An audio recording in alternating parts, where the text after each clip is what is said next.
Praise lord అండి. అందరూ ఎలా ఉన్నారు? బాగున్నారండి. ఈరోజు దేవుని యొక్క మాటలు, కీర్తనలు 1వ అధ్యాయం 4వ వచనం. అతడు నీటి కాలువన యోరను నాటబడినదై ఆకువాడక తన కాలమందు ఫలమిచ్చు చెట్టు వలె ఉండును. అతడు చేయునదంతయు సఫలమగును.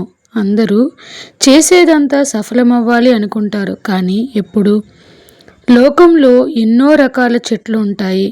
సుగంధం వెదజల్లే చెట్లు, కల్ప కోసం వాడే నాణ్యమైనవి, పరిమళ ద్రవ్యములకు వాడేవి, ఫలాలు ఇచ్చేవి, ఔషధములకు వాడేవి.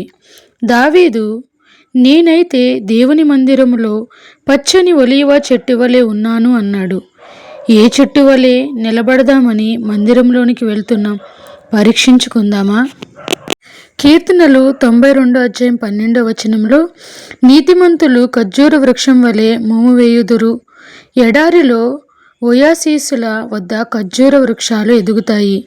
జీవితం నానా సమస్యల నిలయం, సుఖ దుఃఖాల మయం, ఆశా నిరాశల మధ్య పయనిస్తుంది. కానీ యేసు రక్తములో కడగబడి రక్షించబడి నమ్మకముగా నీతిమంతులుగా జీవించే వ్యక్తి ఎటువంటి దారుణ పరిస్థితి వచ్చినా తన జీవితాన్ని యేసు రక్తంలోనూ వాక్యములోనూ స్థిరపరుచుకున్నందున బహుగా ఫలిస్తూనే ఉంటారు. సిలువకు సాక్షులుగా కృపలో భద్రపరచబడి ఉంటారు. ఖర్జూర వృక్షము ఎన్ని భయంకర పరిస్థితులు వచ్చినా నీతిమంతులు ఖర్జూర చెట్టు వలె అనుకూలం లేని వాతావరణంలో మూవి వేస్తూనే ఉంటారు.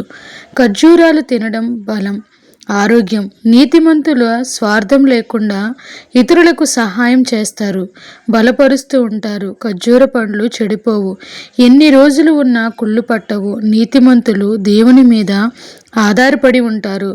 లోకంలో ఏది వారి మనస్సును చెరపలేదు. వారు ఎవరిని చూచి కుళ్ళుకోరు. ఖర్జూర మట్టలు విజయానికి సూచన. ప్రభువు ఊరేగించినప్పుడు ఖర్జూర మట్టలు ఊపారు. నీతిమంతుల జీవితం ఊటలు, యేసు కోసం విజయధ్వనులు.